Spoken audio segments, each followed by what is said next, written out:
Good morning बच्चों। हम लोगों ने जो चैप्टर 12 शुरू किया था उसके अंदर लास्ट वीडियो में हम लोगों ने देखा है कि जो जैविक नाइट्रोजन स्थिरीकरण होता है ना, जो कि राइजोबियम जीवाणुओं के द्वारा किया जाता है मूल में गुली का निर्माण करके, वो कैसे किया जाता है उसके बारे में पढ़ा है। ठीक है, उसके बाद नाइट्रोजन चक्र में जब नाइट्रोजन स्थिरीकरण हो जाता है, मतलब वायुमंडलीय नाइट्रोजन को अमोनिया के अंदर बदल दिया जाता है, तो आगे क्या प्रोसेस कंटिन्यू होता है उसके बारे में हम लोगों ने पढ़ना है आज। ठीक है, तो उसके बाद चरण आएंगे, ये हमारा स्थिरीकरण है जो हमने पढ़ा है। ठीक है, उसके बाद आएगा अमोनीकरण। ठीक, अमोनीकरण के बाद नाइट्रीकरण और लास्ट होता है हमारा स्टेप विनाइट्रीकरण। शायद आपको इधर से क्लियरली दिख नहीं रहा होगा, बट जो लास्ट स्टेप है वो हमारा विनाइट्रीकरण है। ठीक है, तो स्थिरीकरण से अमोनीकरण होने से पहले एक क्रिया होती है जिसका नाम होता है अमोनिया का स्वांगीकरण। आ रही बात समझ में? जो मेन चरण है वो तो हमारे यही है, स्थिरीकरण, अमोनीकरण, नाइट्रीकरण और विनाइट्रीकरण। यानी अगर हम लोग देखेंगे कि स्थिरीकरण से अमोनीकरण आएगा, लेकिन अमोनीकरण होने के लिए एक पर्टिकुलर जो एमिनो अम्ल है वो बनते हैं, तभी ही अमोनीकरण होता है। एमिनो अम्ल का बनना जरूरी होता है। क्यों? क्योंकि जो अमोनीकरण है उसमें प्रोटीन का अपघटन होता है, और प्रोटीन जो है वो किसके बने होते हैं? अमीनो अम्ल अणु के, यही होता है। तो इसीलिए जरूरी है कि अमोनिया जो है उसका स्वांगीकरण हो। स्वांगीकरण मतलब उपयोग में लेने लायक बन जाए। होता क्या है, जब नाइट्रोजन स्थिरीकरण होता है तो हमारे पास क्या बनता है? N2 से NH3 बनता है। ये रिएक्शन हम लोगों ने लास्ट टाइम देखी थी।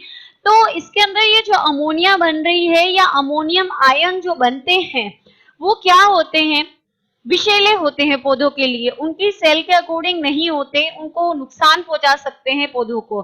तो होता ये है कि जो कार्बनिक अम्ल होते हैं वो उन अमोनियम आयन या अमोनिया से क्या हो जाते हैं? ऐड हो जाते हैं और इसको एमिनो अम्ल अणु में बदल देते हैं।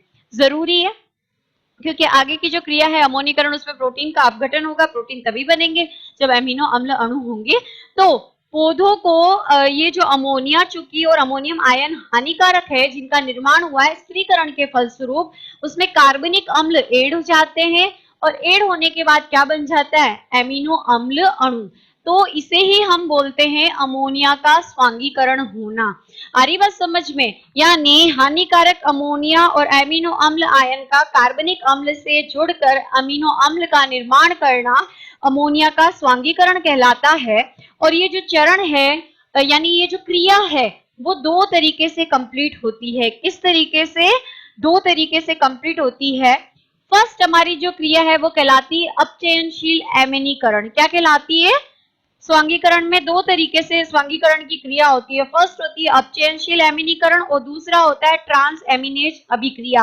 वन बाय वन हम लोग देखेंगे कि क्या होती है, समझेंगे। फिर उसके बाद ये दो रिएक्शन समझने के बाद हम अमीनो जो अमोनीकरण है उसके ऊपर आएंगे। तो फर्स्ट हम लेंगे अपचयनशील एमिनीकरण।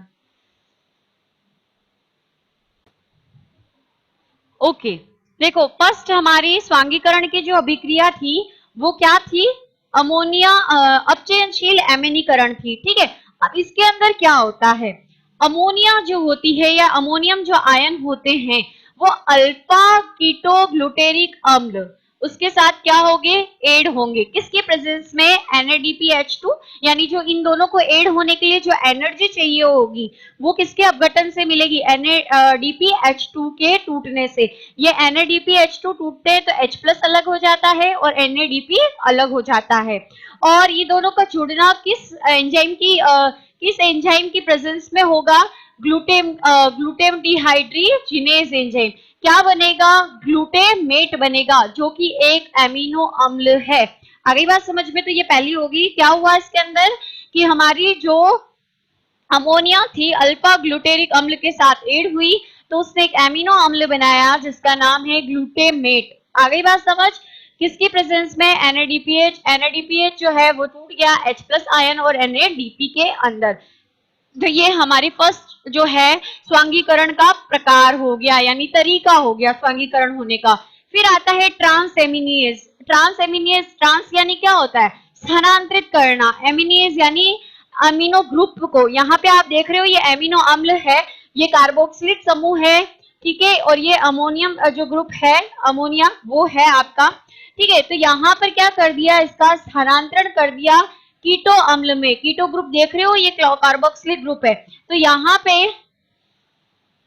ये RH2 था, लेकिन यहाँ पर क्या हो गया, RH1 हो गया, और ये इसका स्थानांतरण यानी आपस में चेंज हो गया है। इधर से जो आप देख रहे हो अमीनो जो है अम्ल जो ग्रुप है वो यहाँ पर इसके ऐड हो गया है। आ रही है बात समझ में, यानी इससे स्थानांतरण कहाँ हो गया है, यहाँ हो गया है, ठीक है। तो यहाँ पर क्या हो गया, समूहों का एक्सचेंज होता है। तो ये जो क्रिया है वो ट्रांस एमिनेज अभिक्रिया कहलाती है। कहने का मतलब है एक एमिनो अम्ल अणु जो होता है उसका एमिनो जो ग्रुप होता है उसका स्थानांतरण कीटो अम्ल को कर दिया जाता है, और कीटो अम्ल को करने से नया एमिनो अम्ल क्या हो जाता है, फॉर्म हो जाता है। बात समझ आ रही है, एमिनो अम्ल से ही जो एमिनो सब ग्रुप है उसको कीटो अम्ल को ट्रांसफर कर कर क्या बनाया जाता है, नया एमिनो अम्ल बना लिया जाता है।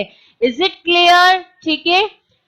तो ये इस तरीके से दो प्रकार से स्वांगीकरण आपका हुआ, स्वांगीकरण आपका कंप्लीट हुआ।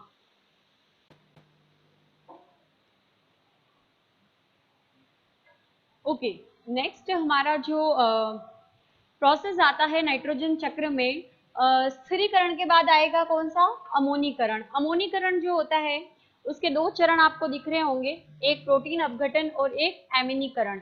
यानी अमोनीकरण का मतलब है यहाँ पर क्या निर्माण होगा, अमोनिया का निर्माण होता है। क्या होता है, अमोनिया का निर्माण होता है, किसके अपघटन से, प्रोटीन के अपघटन से, प्रोटीन के टूटने से। तो इस क्रिया को हम बोलेंगे अमोनीकरण, यानी अमोनिया का निर्माण होना। दो स्टेप के अंदर कंप्लीट होता है, प्रोटीन अपघटन और विएमिनीकरण। अमोनीकरण के दो चरण, पहला प्रोटीन अपघटन, दूसरा विएमिनीकरण। प्रोटीन अपघटन में देखो, प्रोटीन को कोलिस्ट्रीडियम जीवाणु के द्वारा एमिनो अम्ल में तोड़ दिया जाता है, क्योंकि भाई एक प्रोटीन के जो सूक्ष्मतम इकाई है उसमें इकाई है क्या, एमिनो अम्ल अणु ही है, ठीक है। फिर आता है विएमिनीकरण। ये जो एमिनो अम्ल बने हैं उसको बैसिलस जीवाणुओं की विभिन्न प्रजातियों के द्वारा अमोनिया के अंदर क्या कर दिया जाता है, परिवर्तित कर दिया जाता है। यानी ओवरऑल मिलाकर ये जो प्रोटीन अपघटन हुआ इससे क्या बन गई, अमोनिया, और इसे हमने क्या कहा, अमोनीकरण। ये हमारे चक्र का कौन सा स्टेप है, स्थिरीकरण के बाद दूसरा है, ठीक है। फिर आता है नाइट्रीकरण। नाइट्रीकरण के अंदर देखो क्या होता है, जो अमोनिया हमारी बनी है अमोनीकरण में, इसको बदला जाता है किसके अंदर, नाइट्रेट के अंदर। नाइट्रेट जो है ये रहा HNO, जो आपको NO3 दिख रहा है, ये कौन सा समूह है, नाइट्रेट ही है, ठीक है। तो अमोनिया को किस पे बदला जाता है, नाइट्रेट के अंदर, यानी NO3 के अंदर बदला जाता है। इस क्रिया को हम क्या कहेंगे, नाइट्रीकरण कहेंगे। आ रही है बात समझ में। अब इसके भी दो चरण है, पहला है अमोनिया का नाइट्राइट में परिवर्तन। हम लोगों ने मैंने इसको अच्छे से आपको पढ़ाया है 11th में, वैसे तो आपके नोट्स में होगा अगर आपके पास नोट्स है तो अमोनिया का नाइट्रेट में परिवर्तन, और दूसरा चरण है नाइट्राइट का नाइट्रेट में परिवर्तन। आ रही बात समझ में, यानी ये जो अमोनिया बनी है किसके फलस्वरूप, अमोनीकरण के फलस्वरूप। इस अमोनिया के साथ ऑक्सीजन जुड़ती है तो नाइट्रोसोमोनास जीवाणु इसको किस में बदल देते हैं, नाइट्राइट में। क्या सिंबल होता है नाइट्राइट ग्रुप के लिए, NO2, फिर H2O बन गया और ऊर्जा हो गई। फिर ये जो नाइट्राइट बना है हमारा, इसको किस में बदला जाता है, नाइट्रोबैक्टर जीवाणुओं के द्वारा नाइट्रेट में क्या कर दिया जाता है, बदल दिया जाता है। ये जो HNO2 बना है उसके साथ क्या हो गई, यहाँ पर ऑक्सीजन एड हो गई और क्या बन गया है हमारे पास, नाइट्रेट प्लस ऊर्जा फॉर्म हो गई है। तो ये हमारे नाइट्रोजनी चक्र का जो है तीसरा चरण है जिसको हम नाइट्रीकरण कहते हैं। और लास्ट हमारा जो चक्र का प्रोसेस होता है वो होता है विनाइट्रीकरण। विनाइट्रीकरण का मतलब ये है, ये जो नाइट्रेट बना है इसको वापस किस में बदल दिया जाए, वायुमंडलीय नाइट्रोजन में बदल दिया जाए। तो इस क्रिया को हम कहेंगे विनाइट्रीकरण। तो इस तरीके से हमारा ये जो नाइट्रोजन चक्र है वो यहाँ पर कंप्लीट होता है, यानी विभिन्न अवस्थाएं जो होती है नाइट्रोजन चक्र की वो यहाँ कंप्लीट होती है। तो इसको अच्छे से पढ़ लें।